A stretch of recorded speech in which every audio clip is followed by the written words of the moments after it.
लड़ने वालों को जिस अंदाज में खिताब किया, फरमाया या सल्लाबीन दुनिया बेतरीक़िल आखिरा अन अरबाबिहा, क्या है आखिरत की ढोंग रचाकर दुनियादारों से उनकी दुनिया छीनने वाले, ला रिजलैन, उन आलिमों के पैर टूट जाएं जो किसी अमीर और वजीर के दरवाजे पर दुनिया के खातिर चक्कर लगाते हैं, वला आइनैन, और उन आरिफीन, उन सूफियों की आंखें अंधी हो जाएं जो किसी अमीर और वजीर की जेब पे नजर रखते हैं। सियासी हालत क्या थी? निजामुल मलिक तूसी सियासतनामा किताब उस जमाने की उसकी डायरी है जो कलमबंद की है, बहुत हिस्टोरिकल इंपॉर्टेंस रखती है किताब। उसने एक मिजाज दिया कि पब्लिक जो है वो सिर्फ और सिर्फ सलातीन की खिदमत के लिए, और सलातीन ये अल्लाह से ताकत लेते हैं। उस जमाने में एक खलीफा हुआ करता था और एक सुल्तान हुआ करता था। सुल्तानों ने बिल्कुल खलीफा को हाईजैक कर लिया था, यहां तक कि खलीफे वक्त अल-मुक्तदी बिअम्रिल्लाह को उस जमाने के सुल्तान ने कह दिया था कि आप बगदाद छोड़ करके फौरन चले जाएं, तख्त खिलाफत को खाली कर दें। एक तरफ दहरियत मुल्हिदीन सर उठा रहे थे, इमाम गज़ाली रहमतुल्लाह ताला अलैह ने बेशुमार मुनाजरे किए, कभी उमर खय्याम से मुनाजरे कर रहे, कभी किसी के साथ मुनाजरे कर रहे। इमाम अभी ताजा तरीन यूनान से फलसफा दरामद किया गया था, इंपोर्ट किया गया था। फलसफा पढ़ पढ़ करके बड़े बड़े उलमा जिन्होंने अक्ल को खुदा समझ लिया था, दीन से फिर रहे थे, मुल्हिद हो रहे थे, बेदीन हो रहे थे। जब भी टेक्नोलॉजी की तरक्की होगी तो इंसान के अक्ल खुदा से दूर होने लगेगी। इमाम गज़ाली रहमतुल्लाह अलैह ने वक्त की नब्बाजी करते हुए फलसफे की स्टडी की और इतनी गहराई से फलसफे का मुताला किया, गोया फलसफे को कलमा पढ़ाया। जिस फलसफा से खुदा के वजूद का इनकार किया जाता था और एक नहीं 10-10 खुदा साबित किए जाते थे, इमाम गज़ाली रहमतुल्लाह ताला अलैह ने उसी फलसफे से बुरहाने तौहीद को साबित किया कि अल्लाह एक है। लेकिन सारे काम मुनाजरों से हल नहीं होते, मुशाहदों की भी जरूरत पड़ती है। इमाम गज़ाली जब थक हार गए तो आपने लिखा है कि ये वो जमाना आ गया जब खलवत और गोशा नशीनी वाजिब हो गई है। अब अपना ही ईमान बचाने की फिक्र करनी चाहिए। निजाम मियां के वाइस चांसलर थे, लेकिन रिजाइन करते हैं और बगदाद को खैर बात कह के मुल्क शाम और फलस्तीन जाकर गोशा नशीन हो जाते हैं। इधर इमाम गज़ाली रहमतुल्लाह अलैह बगदाद खाली करते हैं और इधर रसूलुल्लाह का शहजादा शेख अब्दुल कादिर जिलानी ठीक इसी साल बगदाद की धरती पे कदम रखते हैं। और कदम रखते ही सब कुछ नहीं हो गया। इंग्लिश की एक कहावत है, Rome not build in a day. एक दिन में रोमन एम्पायर का क़याम नहीं हो गया, टाइम लगता है किसी चीज में। बगदाद में रहकर पूरे 33 ईयर्स बड़े पीर दस्तगीर ने तालीम हासिल की। कितने? 33 साल, 488 से लेकर 521 तक। ये 33 साल तो बगदाद के हैं, लेकिन 18 साल की उम्र में जो आप अपने वतन से गए वो कोरे होकर के नहीं गए थे, आपने जरूरी तालीम हासिल कर ली थी। तो अगर आपके इल्म की तहसील का पीरियड निकाला जाए तो तकरीबन 46 ईयर बनते हैं कि गौसे पाक ने पूरे इन हिम्मत के साथ, तवज्जो के साथ इल्म हासिल किया।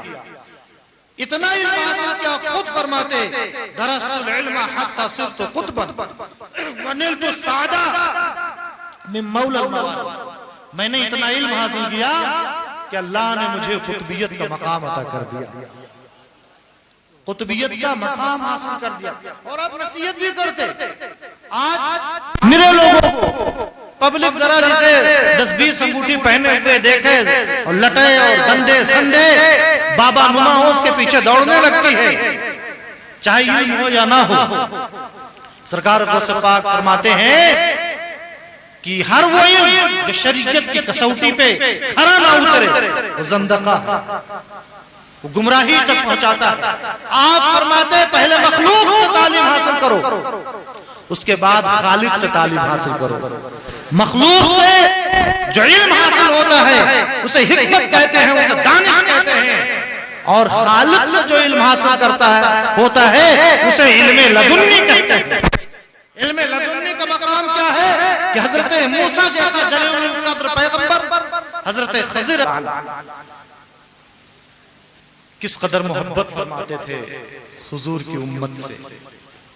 आप फरमाते हैं कि मेरा दिल चाहता है मैं जाऊं और जन्नत के दरवाजे की कुंडी खोल दूं ताकि हुजूर का कोई उम्मती दोज़ख में न जाने पाए और जन्नत में चला जाए।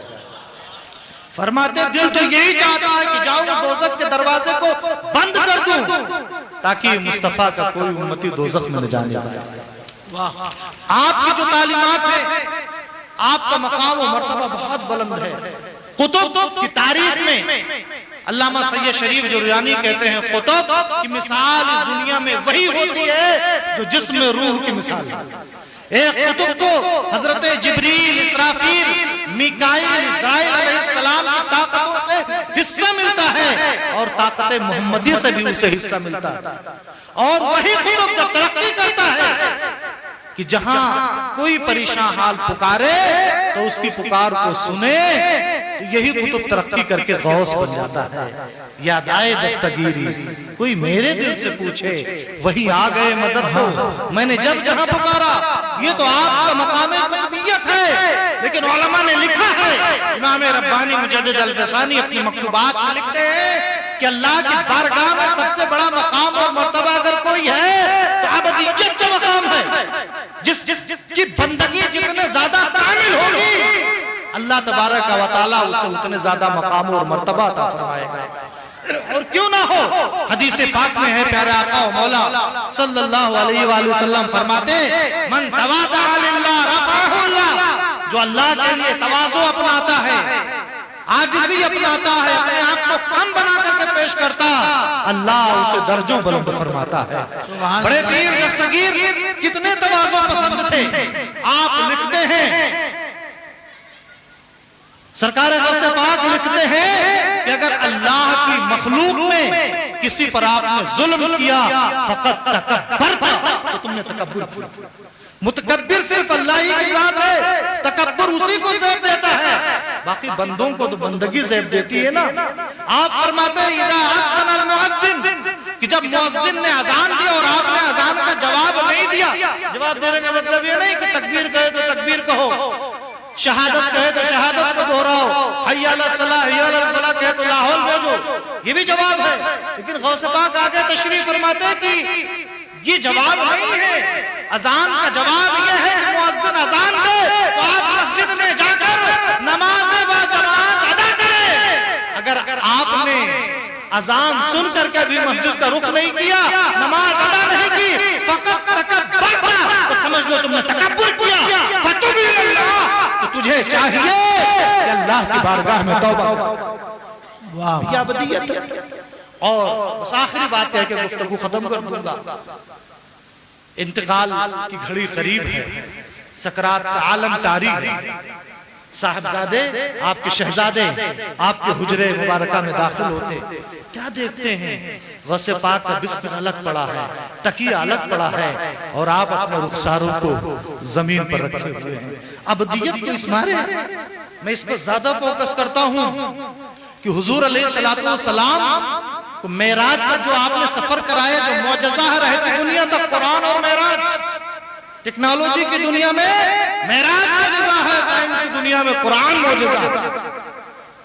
तो जिस लक़ब से याद किया वहां ना या अय्युहल मुज़म्मिल कहा, ना मुद्दस्सिर कहा, ना ताहा कहा, ना यासीन कहा, ना रसूल कहा, ना नबी कहा, बल्कि अब्द फरमाया। सुब्हानल्लज़ी अस्रा बिअब्दिही लैलन मिनल मस्जिदिल हराम इलल मस्जिदिल अक़सा। अपने बंदे को, अल्लाह का बंदा होना सबसे बड़ा इफ्तिखार है, सबसे बड़ा रुतबा है, सबसे बड़ा मकाम मर्तबा है। आओ देखो अपने शेख को कि अबदियत कितनी कामिल थी। शहजादे दाखिल हुए, उन्हें लगा कि शायद तकलीफ की वजह से हाथ पैर लगे होंगे और बिस्तर तकिया अलग। आए वालिद के रुखसारों के पास अपने हाथ को रख के और बिस्तर पर लेटाना चाह रहे थे कि शेख ने उंगली से इशारा किया, मेरे बेटे रहने दो, दीवाना बहुत सोच के दीवाना बना है। मैंने ये हालत मुझसे नहीं खुद से बनाई है।